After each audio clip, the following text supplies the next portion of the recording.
সংবিধান বাঁচাও মঞ্চের প্রার্থীদের জয় নিশ্চিত। সাংবাদিক সম্মেলনে দাবি নেতৃত্বের। তাদের তরফে সাংবাদিক সম্মেলনে আইনজীবী হরিবল দেবনাথ এবং প্রশান্ত সেন চৌধুরী সহ অন্যান্য সভাপতি পদপ্রার্থী পৃথা দেব, সম্পাদক ভাস্কর দেববর্মা সহ অন্যান্যরা উপস্থিত ছিলেন। 13ই জুন ত্রিপুরা বার অ্যাসোসিয়েশন নির্বাচন। আগে 1 বছর পর পর হতো, এখন 2 বছর পর পর হচ্ছে। এবারও সারা ভারত আইনজীবী ইউনিয়ন, কংগ্রেসের লিগ্যাল সেলের প্যানেল সংবিধান বাঁচাও, সংবিধান রক্ষা, গণতন্ত্র রক্ষার কথা বলা হয়েছে। ত্রিপুরা বার অ্যাসোসিয়েশন নির্বাচনে 15 জনেই লড়াইয়ে আছেন। মহিলা প্রার্থী করা হয়েছে, আগে কোনোদিন করা হয়নি, এবার তারাই করেছেন। এসসি এসটি আছেন। প্রচারও জারি আছে, বাড়ি বাড়ি এলাকায় আদালতে সাড়া পাচ্ছে। বিগত দিনের মতো এবারও জয়ী হবে প্রতিশ্রুতি দিয়েছে সংবিধান বাঁচাও মঞ্চ। বাড়ির সুনাম বৃদ্ধি, সবার জন্য আরও কাজ করার কথা বলেন হরিবল দেবনাথ। ব্যাপক সাড়া পাচ্ছেন সংবিধান বাঁচাও মঞ্চ।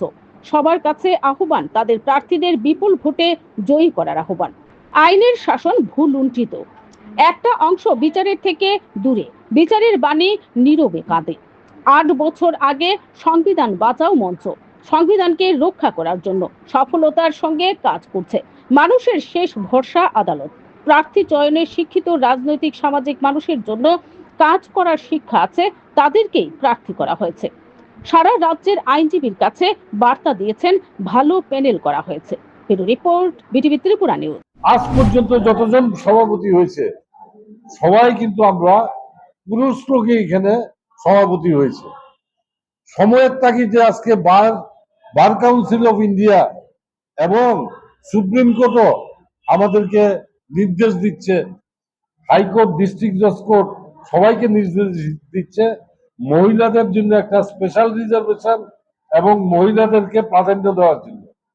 সেই কথাকে মাথায় রেখে আমরা 125 বছরের বার অ্যাসোসিয়েশনের যে ইতিহাস, সেটার কথা চিন্তা করে এই প্রথম আমরা একজন মহিলাকে এই পদে আমরা সিলেকশন করেছি, মনোনীত করেছি।